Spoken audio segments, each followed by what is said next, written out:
La France étouffe.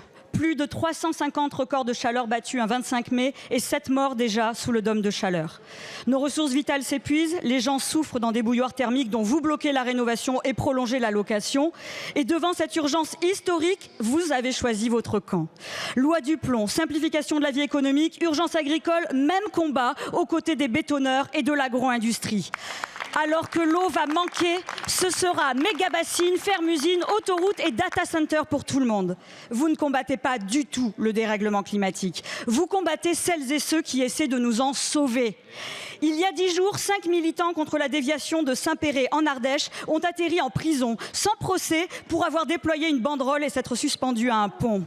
Demain, Julien Leguet, porte-parole de Bassines Non Merci, sera à nouveau en procès à Poitiers après une première condamnation hallucinante à 6 mois de détention avec bracelet électronique.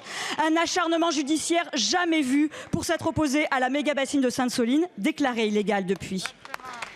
Vous voulez faire peur, faire taire surtout.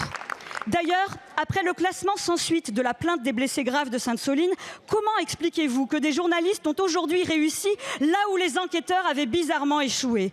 Le tir qui a laissé Serge entre la vie et la mort le 25 mars 2023 est identifié. Une grenade lancée depuis un blindé en tir tendu à un angle de 7 degrés au lieu de 45.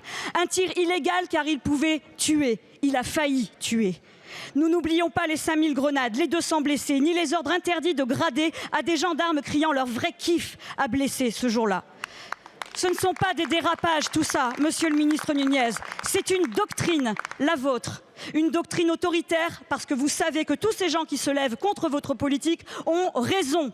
Alors combien de blessés, combien de Serge, combien de Julien Leguet faudra-t-il pour vous mettre enfin du côté du vivant et de la protection de nos conditions de survie collective ?